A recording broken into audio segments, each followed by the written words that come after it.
Hi, it's Martha Stewart. You know, I spend a lot of time thinking about dirt. At 3 a.m., at all hours of the day, really. What people don't know is that not all dirt is the same. You need dirt with the right kind of nutrients. New Miracle Grow organic raised bed and garden soil is so dense, so full of nutrient-rich, high-quality ingredients. Miracle Grow is simply the best.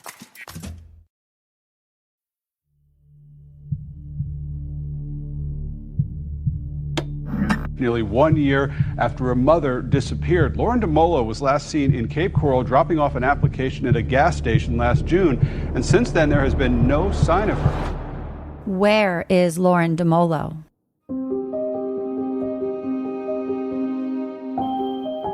I'm Hillary Wadsworth. And I'm Caitlin Boddy, and you're listening to Complicit.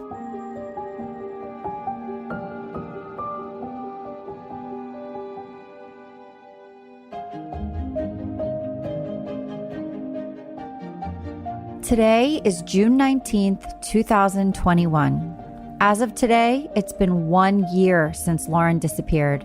But as Cassie stated in a recent Facebook post, the nightmare, in retrospect, started on June 1st, 2020, the day Lauren's paranoia and erratic behavior led to her first Baker Act hold. It's been an extremely trying and tumultuous year for Lauren's family and friends, and a frustrating year for Cape Coral law enforcement, too. Remember, Detective Jones has never not found a missing person.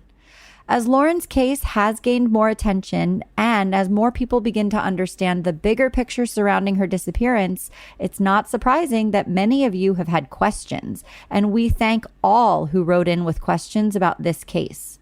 Behind the scenes, we are still gaining insight into what happened to Lauren, and in the next episode, we will pick up the story. But first, today we're joined by Paul Dumolo, Lauren's dad, to answer some of the questions we received from you, our listeners. It's important to remember that Lauren's case is still open and still unsolved, so some of Paul's answers are conjecture and from his perspective only. These questions are in no particular order and will only make sense if you've already listened to the previous 7 episodes of Complicit. So if you haven't, we recommend you listen to the story first. So, Paul, we got a lot of questions in from listeners who want some more information about topics we've covered on the podcast and details that maybe they want some more explanations on. So let's start getting your perspective on things. Does anyone think the claim that Lauren was put in the Gulf of Mexico is just a distraction to get the local land searches to stop? Yeah, I would think so. I would think it's all misinformation that's being put out there. It could be this, it could be that, it could be that, because they want to stick them in all different, people looking in all different directions instead of looking exactly where it is. While Anne was in and out of consciousness in the hospital, she told Jeffrey, Lauren's brother, that Michael took Lauren. Who do you believe Michael is? Good question. I'm still not sure who Michael is 110%. But a few months ago, I got a phone call on Messenger. Somebody said there was this guy, and he lived next door to him, and he's in Cape Coral. And he said, this guy, I lived there for 2 years. He's been my next door neighbor. And we both were in the same business. We were in construction. He goes, he quit his job, he told me, and he said he started selling drugs again because he wasn't making enough money. And then he said, he knew 2 of the guys that was involved in my daughter's disappearance. To this other gentleman. And he said, gentleman said to him, well, did you call up, the police and Crime Stoppers? There's a reward. The guy said, you know what? For the amount of money, what the reward was, if it was more, I would have, but I make more money off of these 2 guys in a week than what that reward is for Lauren. So, I'd be cutting my own throat if I turned him in. And his name was Mike. I'm not going to give you his last name right now. I know it. I know where he lives. I know who he is. I have pictures of him. I know all about him, and his name is Mike. The only Mike that's popped up so far. Regarding the mystery woman who posed as Lindsay and visited Anne in the hospital, has anyone confronted the hospital where Lauren's mom was admitted and asked how a person was able to get into the hospital disguised? And if they were not family related, are there any updates on who that person was or what their intentions were? No updates. Have no idea what the intentions were. And from the response that people have gotten, family members have gotten, supposedly there was no cameras. Nobody had to sign in, which to me, and once again, I know the hospital's got cameras. There's cameras on the front door. There's usually cameras on every single floor. What other searches have police done besides the Four Freedoms Park and cadaver dog search? Don't know, because they don't really tell me a lot. And they keep a lot from me, Every time I talk to them now, I get the same thing. There's nothing new. Nothing new. So that leads into the next question. Is this considered a cold case? And if not, when? And will you be able to get access to the case file at that point? I don't know how or when they consider something a cold case or how long of a period of time has to go through. Seems to me that, the media is still involved with this. The community is still involved with this. This is, to me, is just an unsolved case at this point still, which to me, like I said, that really baffles me because as far as I'm concerned, this should be solved. Have the police looked more into the maintenance man? I can't get answers on that question. I even asked them if they even spoke. Once again, this is the guy supposedly that was one of the last or the last person to see Lauren. He was in an apartment that he shouldn't have been in. And then the mother winds up in the hospital and dies. He's the last one to see her. He also, I believe, knew, Gabby from years ago when they both lived only, 10 or 12 miles apart in Wisconsin. I don't think that's much of a coincidence, What's the deal with the grandma who has custody? Can you share more information about that? When I was down in Florida for months, she wouldn't let me speak to my granddaughter. And she made up an excuse saying, well, she knows nothing about what's going on with Lauren. And I said, well, what do you think? I'm going to say anything to her about her mom? I said, that's, we're all adults here. I said, it's my granddaughter. I would like to come down and see her. I haven't seen her and I would like to talk with her and see her. She would not answer my calls. She does not answer Cassie's call. She's not, the child's mother. She's the grandmother. She got guardianship and that's it. Why she's treating me this way or Cassie this way, I don't know. Was he ever a suspect, the father? I know that supposedly, from what I understand from Cape Coral Police Department, they went down and spoke with the mother. She lives in a in a gated area, and she told him that he wasn't there. But did he actually speak to him? I have no idea. Good question.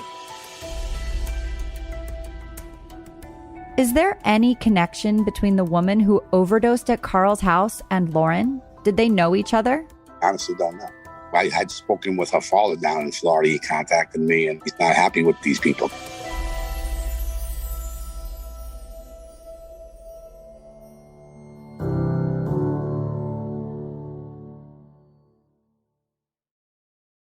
Here you are, BPMs high, sweat dripping, body moving, tongue panting. You're working hard, real hard, and you're thirsty. You need vitamins, nutrients for peak performance and energy. And your plants do too. Aw, just look at the little guy. Water-soluble plant food from Miracle Grow is full of essential nutrients. Just a little scoop into your watering can and boom, instant feeding and bigger, more beautiful plants. It's kind of like a sports drink for your plants. You may have to suffer from heat, but your plants do not.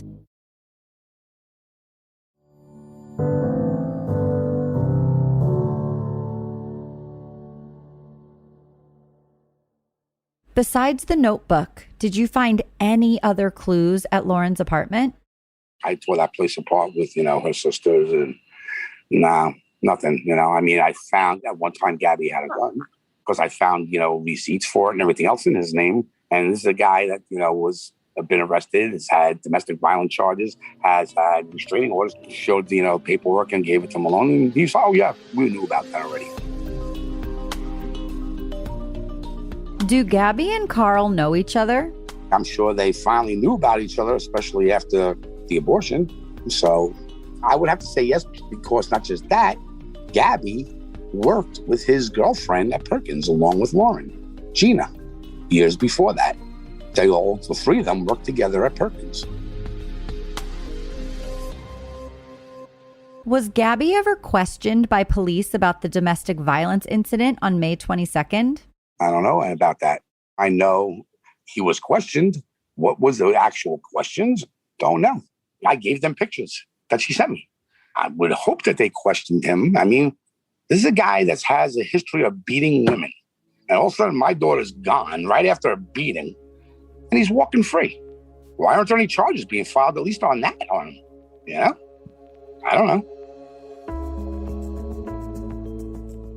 Who was Lauren's last text message sent to? Do you know? Josh Okapal, I believe, and Jose Rivera. Names mentioned as suspects. So, Jose, Josh. Did the police give reasons why they are being named as suspects? I think because one of the text messages, which was on Thursday, went to Jose and Josh, and Lauren was asking, are you guys coming to get me? Are you guys coming? I think that's what it said. And I believe that's why they found out through, I guess, the app that was used, that it actually went to them. Oscar, the owner of the company where Victor, Gabby, and Jeffrey worked, allegedly committed suicide just a few days after Victor and Gabby's work van was returned after being confiscated by police. Did the police ever look further into his death as suspicious? Not that I know of. I was told it was basically, because he was going through a divorce, Oscar, but talking with Jeffrey just a few weeks prior to this happening, Jeffrey was like, he's been going through the divorce, and he didn't even care. He said she can have everything. He'll start over again. He didn't care. He was supposed to go fishing that day, Oscar, and he was supposed to bring the bait. And then he never showed up, and that's how his friends knew there was something wrong, because he never showed up, didn't call. They tried calling him, nothing, and that's how they found out. Like I said, I don't believe in all these coincidences. Did Gabby give a reason for having Lauren's phone with him when he showed up that day to collect his TV? No, not as far as I know. Nobody asked him. The phone that was originally taken, he took out of Matt's hands, which is Lindsay's boyfriend's hands, walked back into the apartment, came back out, and handed him Lauren's phone. And then you walk out with a television that's not even yours, that has a hard drive in it because it's a smart TV, so it hooked up to the Wi-Fi. Their phone's hooked up to Wi-Fi, and Lauren's phone everything was on Wi-Fi, which means that television and that hard drive has all sorts of information on it that cannot be erased. But he walked out with that television, and his comment was, obviously, she's not coming back. Well, she supposedly only disappeared on Friday. This is Tuesday, and obviously she's not coming back. How do you know that? Maybe she was just pissed off at you. And then Tuesday, you just happened to show up there? Well, who called you to let you know that my daughters and Matt were there to go in the apartment? Had to be. And, right? Nobody else knew. Have you spoken to Gabby since that day he was at the apartment to get his TV? No. He's never once reached out. He's never once went on a search. He's never done nothing. He hasn't done a thing. None of them lifted a finger. Victor never went on a search. The mother never went on a search. Gabby never went on a search. None of them. You supposedly care so much about this person, but you don't do nothing to help to find. You're not out there looking. You're not out there on the news. You're not out there doing anything. But the rest of the community is all out there, absolute strangers, but not the people that supposedly loved her. I don't believe a word he says. I don't believe a word that any of them say. They're all full of crap.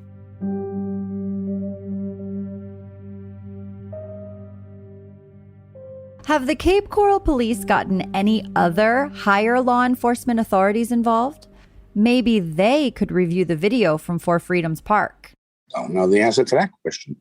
I know from talking with Detective Jones, he said, he reached out to Fort Myers at one point for some help with certain things. And I'm sure that when they did the search in the basin there with looking for Lauren in the water, asking for partial help or whatever, I think they did. Did they actually invite another outside agency to come in and assist with the case? As far as I know, no, they didn't.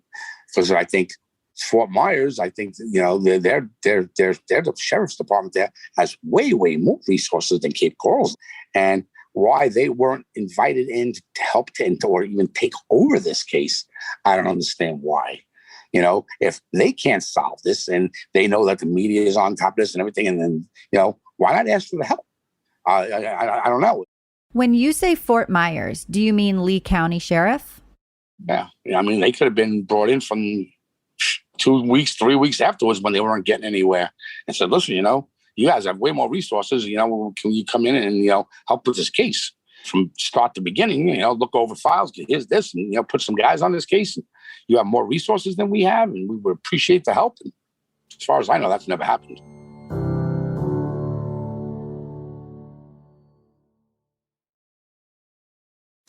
Hi, it's Martha Stewart. I spend a lot of time thinking about dirt. At 3 a.m., at all hours of the day, really. What people don't know is that not all dirt is the same. You need dirt with the right kind of nutrients. New Miracle Grow organic raised bed and garden soil is so dense, so full of nutrient-rich, high-quality ingredients. Miracle Grow is simply the best.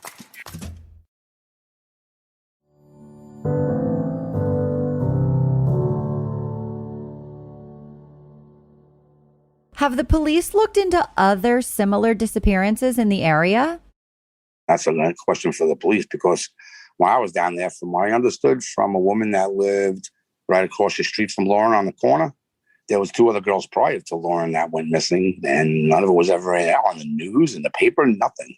It's like, I don't think Cape Coral likes this kind of publicity, because I believe they're trying to make it look like, this is a great place to live. People need to come here and buy here. You're right on the water. It's like, paradise where, everybody says, oh, yeah. It's, how do I put this? Let me think. Living the dream, right? Yeah, well, what people don't realize is nightmares are dreams too.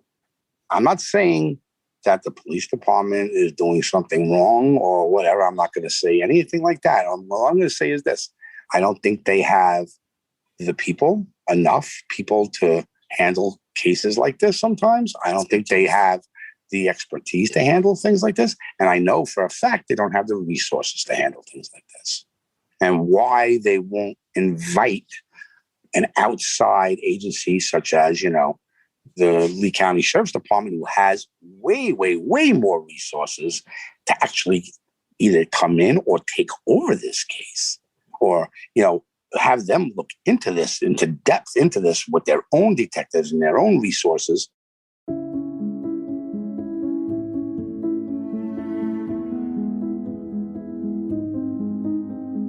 There are still plenty of unanswered questions, not the least of which is, where is Lauren? And what happened between June 18th and June 20th, 2020? Our investigation continues to uncover new information regarding Lauren's disappearance, but you can also listen to additional interviews about the case with Paul, Cassie, and us on 2 other amazing podcasts, Riddle Me That True Crime and the Missing Persons podcast. For additional coverage with interviews and expert analysis, you can check out Gray Hughes, Eric Hunley, and Georgia Marie's YouTube channels. The next episode of Complicit is coming soon. We'll pick up the story with what we've learned since our last episode, and we'll be talking with someone you may be interested in hearing from. My name is Victor, and Lauren was my stepdaughter. That's on the next Complicit. Be sure to subscribe wherever you are listening.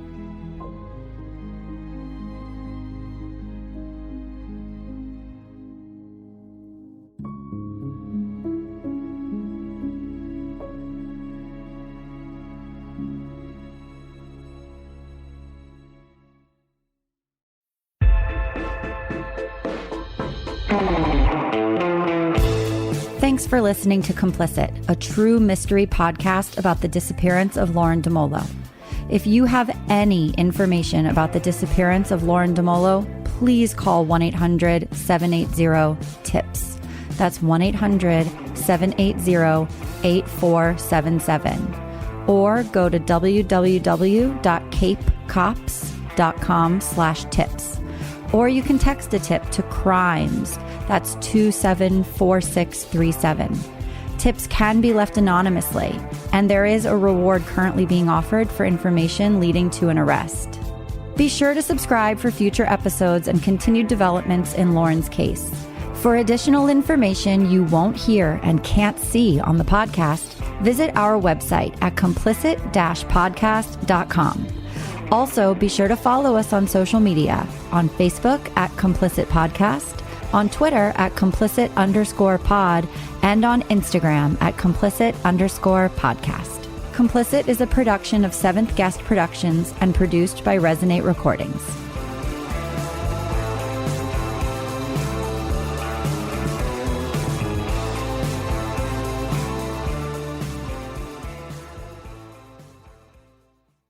And now, here's another podcast we like, and you may as well.